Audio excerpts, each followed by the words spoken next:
Эфирда хабарлар программасы сенмсіз студияда мен Адилия Бірханова.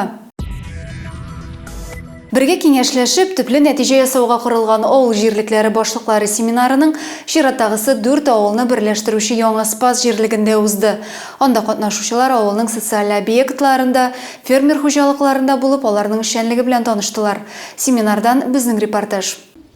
Зейнің ауыл жерліклері башлықлары бұл елі яңа спасқа келді. Район башлығы қатнашында көшмә семинар бара.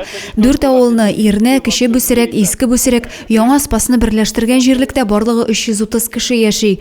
Ауыл жерлігі башлығы Наталья Танчук семинарда қатнашушыларына ауылның күн күріші білен таныштыра. Көпләп сарымсақ үршіті білен шоғылянушы фермер Марат Зиядинов шәнлігі көплерді қызықсыны уятты. 2016 елді крестьян фермер хужалығы ұйыштыра. Сарымсақны Россия түбәклеріне қадар ұзата. Посевных площадей максимально доходили до 19 гектар. Сейчас в связи с тем, что поливальную машину купили, то есть урожайность выше, площадя уменьшили. Ну и, соответственно, планируем открыть переработку. Сложность чеснока еще в чем? Автоматизировать невозможно. То есть полностью ручной труд. Яңа спаста тағын бір шақсы ярдәмші хужалық иесі Анна Была есе көпләп мүгізлі әрі тірлік доңғыз сарық тұта. Выйдя на пенсию, я увеличила свое хозяйство, с хозяйством мы всегда жили. И единственный минус в сельском хозяйстве, ребята. Огромный труда, но не хватает времени. 24 часа в сутки – это очень малый промежуток. Семинарда қатнашушылар тарихи ауылның истәлеклі орынларында булдылар. Бой Милгунов йорты, Алпауыт Левашов истәлегіне қойылған қабір ташы жерлікте мәдәни мирас объекті болып тұра. 2 ел элек республика программасы бойынша заманча оңайлықлары болған фельдшер-акушерлық пункты да ашылған. Бейік Ватан соғышында қатнашушылар истәлегіне яңартылған хайкел башлангыч мәктәп шәнлігі білән таныштылар. Семинарның пленар өліші ауыл мәдәниет йортында узды. Шәхси ярдәмші хужалықларға ярдәм шаралары, үзара салым программаларын гамәлгә ашыру, диспансеризацияның мөһимлеге хакында чыгышлар яңгырады. Район газеталарына язулы кампаниясы бару турында да искәртеп үттеләр. Адилия Бірханова, Александр Тимофеев, Юлия Казамарова, Зей хәбәрләре. Шәһәр суды Зәйледән акча талап аңа янаучылар төркеменә хөкем карары чыгарды. Бу хәл 2022 елның декабрь ахырында була. Тулырак киләсе видеоязмада. Зей суды кешегә һөҗүм итеп талауда гаепләнүче 3 зәйлегә булган җинаят эшен карауны төгәлләде. Әлеге җинаятчыл төркемгә карата хөкем карары игълан ителде. Вакыйга моннан 2 ел элек 2022 елның декабрендә була. Заинской городской прокуратурой поддержано государственное обвинение по уголовному делу по обвинению 3 жителей Заинского района в совершении преступления, предусмотренного пунктами А и В части 2 статьи 163 Уголовного кодекса Российской Федерации, то есть вымогательство, совершенной группой лиц по предварительному сговору с применением насилия. Гаепләнүчеләрнең ноябрь ахырыннан башлап зыян күрүчедән акча таләп итүләре ачыклана.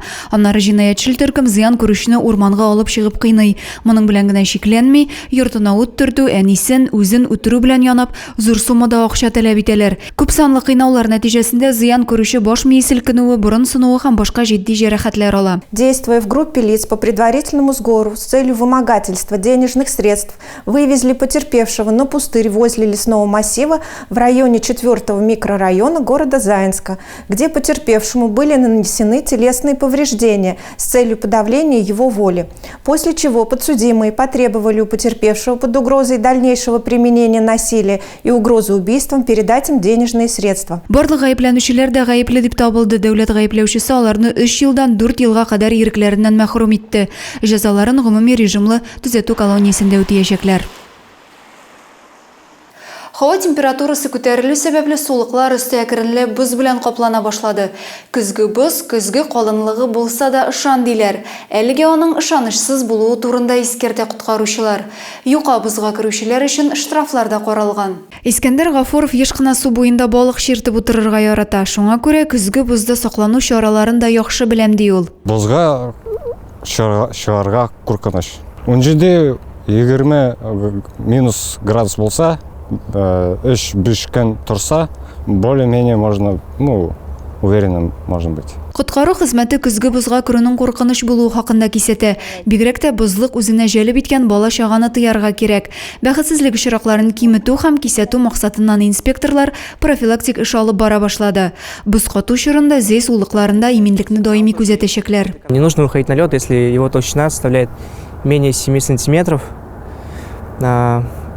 Но если случилось так, что вы вышли на лед, Не забывайте о своей безопасности, нужно всегда выходить в жилете. А если вы идете на рыбалку, не нужно делать очень много лунок вокруг себя. МЧС хезмәткәрләре су саклагычтагы һәм Карамалы ял паркындагы боз торышын даими тикшереп торалар. Әмма коткаручылар һәр бозга керүчене исәпкә алып бетерә алмый. Бозга кергәнсең икән, тиешле кагыйдәләрне истән чыгармау аеруча мөһим. Если случилось, что вы провалились, нужно попытаться выбраться, не паниковать, выдвинуть локти как можно шире. И если у вас получилось выбраться, нужно не вставать, а именно перекатом будет выползти с этого места. И уже потом позвать кого-нибудь на помощь, чтобы помогли вам уйти, добраться до безопасного расстояния от воды. Калынлыгы 7 см булганчы бозга керү тыелады инспекторлар, ә машиналар 25 см-дан артса гына суга керә ала. Кагыйдә бозучыларга 1000 2000 сумга кадәр штраф каралган. Адилә Бурханова, Юлия Казамарова, Зей хәбәрләре. Гадәттән тыш хәлләр министрлыгы Татарстанда ноябрь башыннан янгыннар саны арткан дип хәбәр итә. 287 янгында 15 кеше һәлак булган, ә 14 җәрәхәтләр алган. Үлүчеләр саны узган елның шул ук чоры белән чагыштырганда 5 кешегә күбрәк. Зәйдәдә бу атнада 2 мунча янган. 26 ноябрь көнне төнге 23 сәгать 24 минутта 88-нче янгын коткару бүлеге Урсай авылында янгын чыгуы турында хәбәр ала. Биредә бер шәхси хуҗалыкта ут чыга. Һәлак булучылар һәм җәрәхәт алучылар юк, утның ни сәбәпле чыгуын ачыклау эшләре бара дип хәбәр ителәр янгын күзәтчелеге бүлегеннән. Кичә Искезәй бистәсендә мунча янган, төнге сәгать 4-нче яртыда Горький урамында янгын чыгуы турында 88-нче янгын сүндерү бүлегенә хәбәр итәләр. Биредә бер шәхси хуҗалыкта кирпечтән төзелгән мунча яна. Әлеге чирак буенча тикшерү эшләре бара. Соңгы елларда сәламәт яшәү рәвеше алып баручылар арасында үсемлекләрнең кечкенә үсентеләрен, ягъни микрояшеллек куллану популярлашып китте. Яшь үсентеләрдә нинди шартларда үрчетергә, аларны ничек кулланырга? Булар хакында белешү өчен без хәвескәр бакчачы Мария Гарәпшина теплицасында булдык. Декабрь җитүгә карамастан Зәйдә яшәүче Мария Гарәпшинаның теплицасында һәр вакыт яз. Биредә ул микрояшеллек үстерү белән шөгыльләнә.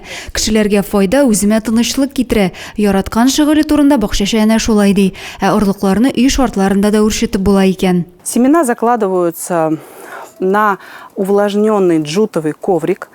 Обеззаразить его можно способом помещения его в раствор перекиси водорода, глиокладина, либо марганцовки слабого раствора. Микрояшеллек ул тәмләткечләр, яшелчә һәм кыяклы культураларның кечкенә үсентеләре булырга мөмкин.